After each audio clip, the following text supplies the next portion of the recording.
So one of the growing tactics in the whitetail deer hunting marketplace is the use of permanent blinds. Permanent blinds have allowed for an enclosed and in a lot of situations almost scent-tight hunting position. It also allows for you to spend more time in the outdoors because they're protecting you from the elements. You get out into extreme weather, whether it be rain or snow late in the season, stuff that's a little harder to sit out in and hunt in all day long. We've seen the use of these permanent blinds grow like crazy, and we've started to use them ourselves. And it's been a great tool for me with my boys as they started to hunt over the last couple years to get them into the outdoors and really allow for them to enjoy the experience out of the gate without having to fight the elements. So today what we're gonna do is we're gonna go in and we're going to move one of the blinds that we've had on the property in the past. Hey, you remember when we came and deer hunted here last year? Yeah, we didn't get anything. No fair. Why? Why didn't we get anything? Because the deer was over here. They were over here, and we were hunting in that blind right back there, weren't we? Yeah. So here's what we're gonna do. We're gonna go get our chainsaw, and we're gonna go get our brush bull, our big rotary cutter, okay? We're gonna get our weed eater, and then we're gonna get our sprayer. And this is what we're gonna do in order. First, see all this vegetation right here behind us? Yeah, We're gonna mow it down, aren't we? yeah, we're gonna mow it and we're gonna cut that tree down so we can have a little room to shoot. Well, you're on top of it. That's exactly what we're gonna do. The process is gonna seem pretty simple, but it's gonna take some work and some effort. When moving this blind, there's a couple things that we need to do to prepare. First of all, that is clearing our spot that we're moving this blind to. We're moving it down the edge of the soft edge we've created, and this area, particularly area in the soft edge, has grown up a little bit more than the rest of it.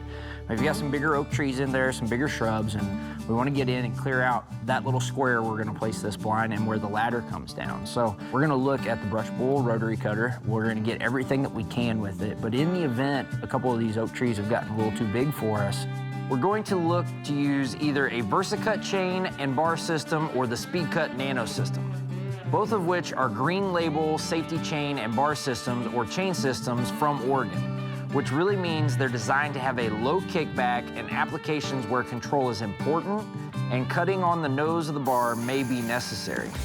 So this designed to promote safety with the low kickback feature, especially in areas where you have the potential of other debris coming in contact with the nose of the bar, could be a real benefit.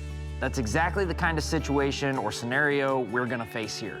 When it comes to moving the blind itself, well, it's 10 foot in the air. So we're gonna employ the use of our skid steer. We've got forks on it. We're gonna get under that blind after we pull the stabilization stakes. We're gonna move it right down nice and easy and slow and get it set right back into this spot that we're gonna use the brush bull and Oregon chains to clear out.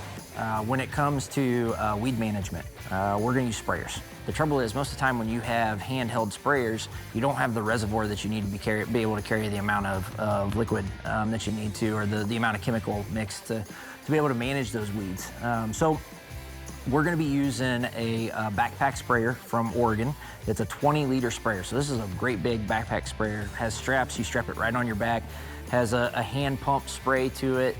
You can actually interchange the nozzles. So if you're doing more of a spot spray, you have more of an inline stream type nozzle that's gonna shoot a more directed stream of chemical right at that plant. We also have more of a broadcast type nozzle that has a larger angle to it. It's gonna allow for you to cover more ground. So the width that you're walking probably. So it'll allow for you to be a little bit more efficient with your chemical application as you're going down through when you have more weeds to control or manage. So it's a real easy system to use. Well, Z, we got quite a bit of work done. What do you think about what we did? Yeah, I think we're in a better spot than the last time for the deer. I think we are too. I did a lot of work. Who did more work? Did you do work or did I do work? Yeah. Well, we had some good tools to help us get through it, and I'm pretty happy about where we're at. Now we just gotta let these food plots grow up right in front of our blind that we moved, and we're gonna keep maintaining that food plot over there, and before you know it, we'll be sitting right up in that blind with our crossbow ready to shoot a big old buck. Yeah. Does that sound like fun? Yeah. All right. Okay.